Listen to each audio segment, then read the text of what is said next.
Voilà, bonjour à tous, c'est Yakin qui m'a demandé d'expliquer un tout petit peu. Elle a reçu des choses à étudier pour chimie et elle ne comprend pas très bien. Donc, je vais essayer d'expliquer. J'ai feuilleté un peu les notes et j'ai l'impression que ce qu'il va falloir en fait savoir faire à la fin, c'est de déterminer si les molécules sont polaires ou apolaires. À mon avis, c'est ça un peu le but de ce chapitre. En fait, je ne me rappelle même plus ce qu'il y avait le titre, mais bref. Ok, alors avant de commencer, je veux bien dire que cette vidéo n'est pas pour les experts en chimie, hein. C'est pour les gens qui comprennent pas très bien et parfois j'utilise des termes qui sont peut-être pas vraiment spécifiques pour la chimie, mais voilà, c'est pour comprendre les bases. Alors, première chose à faire, c'est que tout le monde va prendre son tableau, hein, le tableau de Mendeleïev. Et alors, qu'est-ce que vous devez faire? Vous devez essayer de trouver sur le tableau l'électronégativité de chaque atome. Sur mon tableau, c'est un petit chiffre qui est, on va dire, à droite au milieu, qui est en rouge.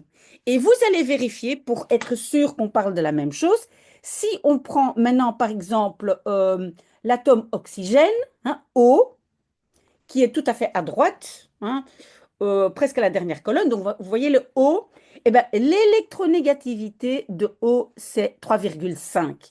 Simplement pour savoir, est-ce que chez vous, c'est aussi en rouge? Est-ce que vous savez bien trouver ce chiffre? Parce qu'on en aura besoin. Autre chose, donc ça c'est la première chose, hein, donc il faut savoir trouver donc l'électronégativité. Et deuxièmement, mais normalement, vous le savez déjà, quand vous allez dessiner la formule Lewis, hein, donc vous voyez ce qu'on va faire avec les petites boules, etc. Vous mettez les atomes, voilà. Vous devez savoir combien de petites boules vous devez mettre autour de l'atome. Et comment est-ce qu'on le trouve? Ben voilà, quand vous avez, mais normalement vous savez ça déjà, hein. Donc première colonne, par exemple, on va dire H, hein, hydrogène. Voilà, il y a une petite boule. Deuxième colonne, 2. On passe ça ici, mais ça ne compte pas. On a 3, 4, 5, 6, 7. Et on sait que la configuration idéale, c'est 8 petites boules autour de l'atome. Ça, ce sont deux choses. Donc, je ne vais pas mettre les petites boules, hein, mais donc, euh, colonnes, hein, vous devez savoir ce que sont les colonnes des atomes, hein. Oui, je sais que c'est pas très scientifique la façon dont j'explique, mais c'est pour que vous compreniez bien. Ces deux choses-là, vous devez savoir les faire avec votre tableau. D'accord? Ça, c'est déjà ça, je le mets de côté. Alors maintenant, comment est-ce qu'on va déterminer si les molécules sont polaires ou apolaires? En fait, ils sont polaires, je vais le mettre ici, hein, polaires, quand il y a des charges, et donc on va apprendre à déterminer les charges. Les charges, c'est comme une charge électrique, hein. Donc, dans les atomes, entre les atomes, il y a des mouvements, hein. Donc, les charges, et rappelez-vous, vous avez représenté ça par voilà, un petit delta. D'accord? Deuxième chose, donc, la configuration spatiale. Ça veut dire quoi? Spatial, ça veut dire dans l'espace. À quoi ça ressemble dans l'espace? Est-ce que c'est linéaire, une ligne? Est-ce que c'est triangulaire, un triangle? Est-ce que c'est tétraédrique? Donc voilà, tétraèdre, vous voyez, c'est comme, on appelle ça un cône, comme ça. D'accord? Non pas un cône. On va voir ça plus tard. Donc, ça, on va regarder si cette configuration est asymétrique. Asymétrique.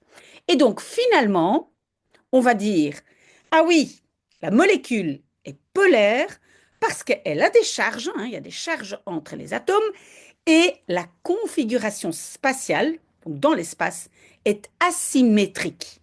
OK? Donc ça, à mon avis, ça va être la fin de notre vidéo. D'accord? Alors, il y a encore quelque chose que je dois expliquer, c'est en fait, qu'est-ce que c'est une paire d'électrons? Une paire d'électrons. Ben, une paire d'électrons, c'est en fait la petite tige entre deux atomes, hein. Par exemple, j'ai un C, hein, voilà, qui a quatre petites boules, hein. Et puis ici, Cl, hein, voilà. La petite tige là, ça, nous allons appeler une paire d'électrons. Vous devez aussi savoir que si j'ai des doubles liaisons, ce n'est pas le cas ici, mais je dessine ici double ou triple liaison, c'est aussi considéré comme une paire, hein. Ça va être important par après. Ça ici, je devrais effacer parce que ce n'est pas correct, hein. Voilà, il y a une petite tige. Autre chose que je dois savoir, c'est qu'un certain monsieur qui s'appelle Gilles Spy, je pense qu'on le prononce comme ça, Gilles Spy, je pense.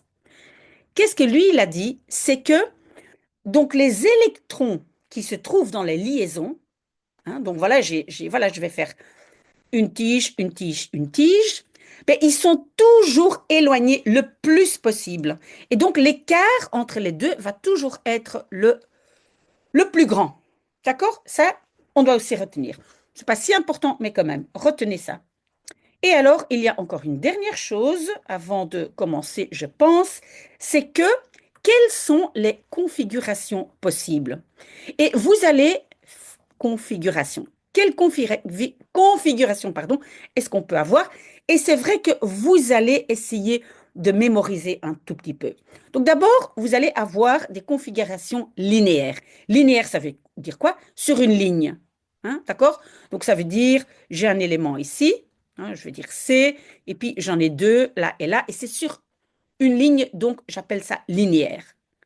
Ça, c'est première possibilité. Deuxième possibilité, c'est un triangle équilatéral. Écoutez bien, équilatéral. Équi, ça veut dire équivalent, même. Latéral, donc ce sont les côtés qui sont les mêmes. Donc un triangle équilatéral, ça veut dire qu'il a les mêmes côtés. D'accord? Donc en fait, on a cinq possibilités, hein. Trois, c'est le tétraédrique, donc le tétraèdre.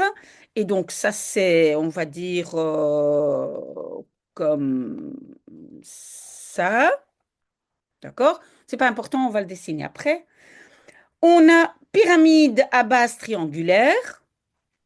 Donc de nouveau, on a, euh, ça c'était donc quatrième pyramide à base triangulaire, mais à mon avis, ce n'était pas dans vos exercices. Et puis, et ça c'était cinquième, c'était dans vos exercices, c'était angulaire en V. Angulaire en V. D'accord? Et donc, ça veut dire, par exemple, voilà. Donc, c'est comme un V. D'accord? OK, c'est pas très important pour l'instant, mais donc vous devez savoir qu'il y a cinq configurations. Ça veut dire des formes dans l'espace, des formes en 3D. D'accord? Il y a encore une toute dernière chose que je veux dire, mais je pense que dans le chapitre, on n'a pas expliqué beaucoup. Donc, pour avoir une bonne solubilité, donc pour que les molécules se dissolvent dans une certaine substance, en fait, dans le chapitre, il y a simplement marqué que ben, les polaires se dissolvent bien dans les solvants polaires et les apolaires dans les solvants apolaires, ce qui est très, très logique. Si j'étais vous, ce que je ferais aussi, c'est que je ferais une petite liste. Quels sont les solvants polaires, hein? Par exemple, vous pouvez noter, hein, il y a de l'eau, il y a du méthanol, éthanol, il y en a peut-être d'autres, mais ça, ce sont déjà les trois très importants. Et alors, les apolaires, par exemple, chloroforme, éther, hexane, de l'huile. Donc, attention, parce que peut-être il va poser une question, votre professeur va poser une question sur la solubilité. OK? Donc, j'espère que vous avez bien noté tout ça. Donc, je vais maintenant effacer mon petit tableau et on va quand même essayer de faire quelques exercices. Alors, premier exercice, c'est H4. OK, donc, je vais dessiner le C au milieu. Et si vous regardez bien votre tableau, où ce qu'il est, vous regardez votre tableau, le C, il est où? Il est dans la quatrième colonne.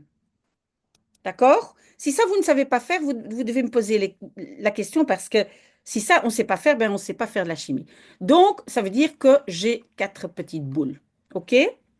Quatrième colonne. Et vous le savez, le bloc ici, hein, le grand bloc bleu, on ne compte pas. OK, je vais mettre 4 H. Donc, H, c'est une petite boule, hein, première colonne. Donc, ça veut dire que H là, H là, H là et H là. D'accord? Donc, j'ai quoi? J'ai quatre paires liantes. Et les paires, c'est quoi? Ici, donc, le C avec la H ici. Et encore le C avec la H ici. Donc, ça, j'ai des paires, de quatre paires liantes. OK? Quatre paires liantes. Et vous pouvez aussi essayer de mémoriser un tout petit peu, hein. Quand j'ai quatre paires liantes, ça veut dire que ma structure est très, on va dire très symétrique. En fait, si on essaye de dessiner ça un peu dans l'espace, ça donne ceci. Hein, c'est pas facile, hein. Donc, en fait, tout au milieu de ça, j'ai le C. Mais c'est très difficile de le placer, qu'on on comprenne bien qu'il se trouve tout à fait au milieu. Et de ce C-là, ben voilà, j'ai chaque fois un H à chaque extrémité. D'accord? Donc mes H se trouvent là. Donc, si vous voyez, si vous faites une petite recherche sur Internet, et vous voyez bien qu'en fait, la molécule, elle est vraiment construite comme ça, hein. Elle est en 3D dans l'espace. OK. Et donc, ça veut dire quoi? Ça veut dire que ça, c'est un tétraèdre. On va voir après. Tétraèdre. On va voir après que donc c'est très symétrique. Donc ça va être déjà un élément très symétrique va probablement donner apolaire. Rappelez-vous, polaire, asymétrique, polaire, symétrique. OK, mais pour l'instant, c'est simplement essayer de voir quelle configuration dans l'espace ils ont. H2O. Donc, le O, il a combien de petites boules? Ben, il est dans la sixième colonne. Mais je vois déjà, donc je vais lier deux H. Hein. H est une petite boule, donc je mets déjà une petite boule là et une petite boule là. Ça fait déjà deux, mais il en a six. Donc au lieu de faire ça, hein, deux petites boules, ben, vous savez, on met un petit tiret, ça veut dire hein, deux et deux. Donc j'ai deux, quatre, cinq, six petites boules. C'est correct parce qu'il est dans la sixième colonne. Et pourquoi je les ai mis comme ça? Parce que j'ai déjà vu qu'il y a deux H. Comme ça, je sais, hein, 2H. Voilà. Et en fait, oui, je l'avais dit, donc, c'est une forme, ce qu'on appelle angulaire en V. Hein, quand ça ressemble à ça, c'est angulaire, c'est comme un angle, hein, ça fait un angle en V. C'est ce que ça veut dire, hein. Donc, angulaire en V. OK, alors, qu'est-ce que j'ai encore? CO2. OK, le C, il est quasiment toujours au milieu. Et maintenant, je vais devoir mettre 2O. Ok, je ne vais pas encore mettre mes petites boules. Je vais d'abord regarder O. À combien de petites boules? Il en a 6. Donc, il a 6 petites boules. Ça veut dire que peut-être il va se lier deux fois. Hein, parce que c'est à 4 petites boules. Donc, au lieu de mettre mes boules autour, en fait, je vais les mettre comme ça. Hein, parce que les O qui se trouvent là, ils ont, qu'est-ce que j'ai ici? 6 petites boules. Donc, ça veut dire deux petites boules là. 4, 6, deux petites boules là, 4, 6. Et donc, vous voyez, les deux vont se lier. D'accord? Qu'est-ce que j'ai de double liaison? D'accord? Ça veut dire, euh, donc une double liaison compte comme une paire liante. Ça, j'avais dit au début. J'espère que vous vous en souvenez. Ok, et donc je vois très bien, ça se trouve sur une ligne, hein, c'est linéaire. Très souvent, quand j'ai trois éléments, très souvent, c'est linéaire. Pas toujours, mais très souvent. Ok? En tout cas pour vous. Donc, quelle est ma configuration? C'est linéaire. Ça veut dire, c'est sur une ligne. Ok? Si vous n'avez pas compris où j'ai trouvé les petites boules, vous devez absolument me poser la question. Je vais effacer mon petit tableau. Ok, quatrième exercice, CL3. Ok. Donc, ben, aluminium, je mets au milieu et je vais regarder où est-ce qu'il se trouve. Il se trouve dans la troisième colonne. Donc, ça veut dire qu'il va avoir trois petites boules et je vais les mettre autour parce qu'il y a aussi ici, j'ai vu, il y a trois Cl. D'accord? Donc, je mets une, deux, trois, hein, bien divisé. Parce que rappelez-vous, ils se mettent toujours le plus loin les uns des autres. Ça, j'avais aussi dit au début. Ok, alors je vais regarder CL. CL se trouve dans la septième colonne, ça veut dire il va avoir sept petites boules, ben, déjà, il y a une petite boule qui va se lier avec l'aluminium, n'est-ce pas? Donc, je dessine déjà ça. Mais j'ai cette petite boule. Donc, ça veut dire j'ai encore 2, 4, 6. 2, 4, 6. 2, 4, 6. D'accord? OK. Et donc, qu'est-ce que j'ai? J'ai trois paires liantes. Une paire, deux paires, trois paires liantes. Maintenant, je trouve ça un exemple un peu bizarre parce qu'en fait, cette molécule, ça dépend si elle est à l'état gazeux ou liquide ou justement solide. Donc, je trouve que c'est un tout petit peu bizarre que le professeur a donné ça comme exemple. Donc, moi, je vais dire, je vais prendre cette molécule à l'état gazeux ou liquide, hein. Et donc là, on peut dire que, et on le voit bien, c'est en fait un triangle. Parce que vous allez voir que donc l'aluminium, il va comme ça sortir un peu au-dessus, hein. D'accord? Donc, moi, je vais dire que c'est un triangle équilatéral. Donc, la base, voilà, triangle, voilà. Et donc, j'ai Cl, Cl, Cl et l'aluminium un peu, on va dire, plus haut et chaque fois la liaison va se faire. D'accord? C'est très difficile de dessiner en 3D. Et d'ailleurs, je n'ai pas très bien compris tout tout ce que vous devez faire exactement. Donc, peut-être poser encore la question. Qu'est-ce que vous devez, est-ce que vous vraiment vous devez dessiner comme ça en 3D ou ça c'est à voir. OK. La molécule pH3. Donc, je mets le P au milieu. Je vais regarder où se trouve le P. C'est dans la... C'est là, un, 2, 3, 4, cinquième colonne. Donc, ça veut dire qu'il y a cinq boules autour. Ben, il y en a trois qui vont déjà se lier avec H. Donc, je fais ça. Vous voyez, H, H.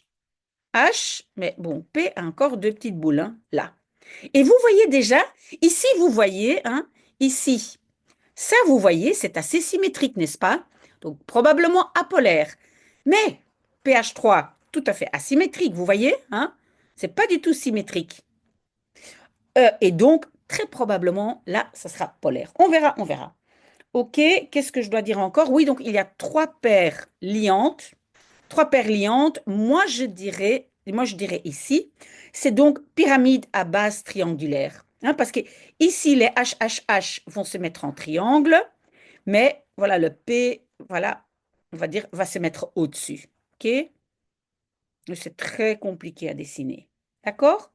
Je pense que c'est ça. Alors, est-ce que j'ai encore noté quelque chose? Oui. Euh, j'ai encore deux exercices, je pense. Essayez d'apprendre ça un tout petit peu par cœur, hein, de bien dessiner et redessiner. Et une fois que vous avez dessiné, vous allez voir ce que ça donne comme configuration. J'efface mon petit tableau. J'ai encore deux exercices et puis on va regarder ben, les charges partielles. OK. H2S. Voilà, le S. Je regarde où se trouve le S. Oh, il y a 2, 4, 6 petites boules. Donc, je vais déjà préparer deux petites boules pour les H, hein, parce que je vois qu'il y a deux H. Donc, je vais mettre H ici, H là. Et qu'est-ce qui reste? Encore quatre boules, donc 2, 2. OK? Il y a deux paires liantes et deux paires non liantes, hein. Ça, c'est deux paires liantes. Et alors, ici, hein, au-dessus, j'ai encore deux paires non liantes. Moi, je pense que c'est ça ici, c'est à nouveau angulaire en V. Mais les notes n'étaient pas complètes non plus. Angulaire en V, hein, on voit pom, pom, pom, OK? Alors, dernière molécule, HCN. OK, le C, hein, j'avais déjà dit, se trouve souvent au milieu. Le C a quatre boules. Maintenant, je vais regarder H. H a une boule, donc à mon avis, une boule est déjà partie. Mais puis N, je regarde où est le N. Eh bien, je vois, c'est 3, 4, 5e colonne, donc 5 boules. 5 boules, ben, il reste encore 3 boules du C, hein, parce que C, on a 4. Donc, ça veut dire qu'il peut déjà lier 3 fois avec C, hein. Donc, je mets le N là. et il va déjà avoir, vous voyez, une triple liaison. Qu'est-ce qui reste encore? Encore deux boules. Voilà. Hop, je vais faire comme ça. Et vous allez voir que ça fait donc une configuration linéaire. Linéaire. Souvent, quand j'ai un élément au milieu avec deux à côté, c'est linéaire. OK? OK, et donc maintenant, on va devoir déterminer la polarité, mais pour ça, on doit savoir est-ce que c'est une configuration symétrique ou pas symétrique? Ça, on vient de faire. Et maintenant, donc, on va voir comment est-ce que je peux savoir quelles sont les charges partielles, comment est-ce que je dessine ça? Parce que ça, probablement, vous devez le faire aussi. J'efface mon petit tableau. OK, donc, voilà, ça c'est la molécule silicium et j'ai quatre chlores. OK, donc le silicium, je le dessine au milieu. D'accord? Le silicium a quatre petites boules. Dites-moi si vous ne savez plus comment savoir. Et Cl a sept petites boules. Donc, il y a déjà une petite boule qui va se lier. Encore. Voilà. Qu'est-ce qui reste? Ben, chaque fois encore 2, 4, 6. D'accord? Parce que Cl a sept petites boules. Bon, OK. Maintenant, je regarde. Euh, silicium. L'électronégativité, j'avais montré comment trouver, sinon vous retournez dans la vidéo. Moi, j'ai 1,8. OK. Cl a 3. Vérifiez bien sur le tableau, hein. 3, 3, 3. Ça veut dire que Cl a plus d'électronégativité que silicium, d'accord? Donc, c'est le chlore, c'est le Cl qui va tirer la couverture vers lui. Parce qu'il est plus. Parce que l'électronégativité, c'est une façon de tirer très, très fort vers lui. Donc, ça veut dire, je vais mettre la flèche par là, et ça tire vers Cl. Vous devez mettre les flèches dessus. J'ai vu ça dans vos notes, dans les notes de Yakin. OK? OK, mais ça veut dire quoi? Ça veut dire que Cl va tirer un peu de charge vers lui. D'accord? Donc, il va avoir une charge un tout petit peu plus positive. Et on appelle ça une charge partielle parce qu'il prend un tout petit peu de cette charge électrique, si on veut. D'accord? Le ciel ici aussi, hein, on met un petit delta plus, un petit delta plus, un petit delta plus. Et ici au milieu, donc, silicium va perdre un petit peu, hein, parce qu'on lui a tiré un peu, on a tiré un peu de sa couverture. Donc, en fait, il va perdre 4 fois une petite charge négative. OK? Mais on voit 4 négatifs et un, 2, 3, 4 positifs. Ben voilà, ça va. euh, Comment on peut dire ça? Ça va s'égaliser, ça va se neutraliser. D'accord? Donc, ici, ça va avoir une charge neutre. Donc, qu'est-ce que je vais décider pour cette molécule apolaire? D'accord? Pourquoi? Donc, oui, il y a des charges, parce qu'il faut toujours vérifier s'il y a des charges, hein. Sinon, on ne peut pas décider hein, si c'est polaire à polaire. Il y a des charges, mais tout est symétrique et les charges se neutralisent. D'accord? Encore un exemple, NH3. Donc, le N au milieu. Essayez vous-même de dessiner ça convenablement, de chercher avec votre... oh, pardon, j'ai oublié les trois là. OK. Et N, on a encore deux là. OK. OK, donc moi j'ai vu que H c'est 2,2. Hein, électronégativité, regardez bien sur votre tableau. Et N, pourquoi j'ai pas noté N? J'ai pas noté N. Attendez, je vais vite regarder. N c'est... Ah oui, c'est 3. Oui, si, j'avais noté. Donc c'est 3.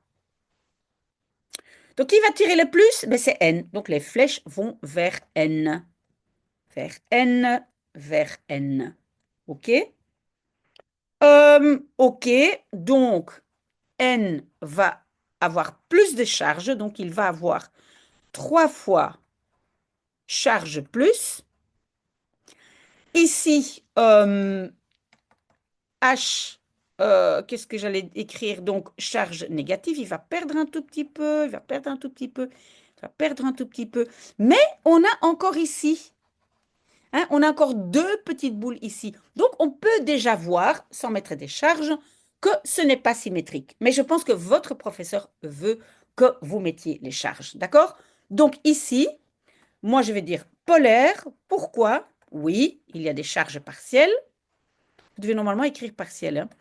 Et il y a une asymétrie. OK? À mon avis, avec ça, vous devez pouvoir vous débrouiller. Essayez de faire les exercices vous-même. Moi, je vais vous dire, j'efface mon petit tableau.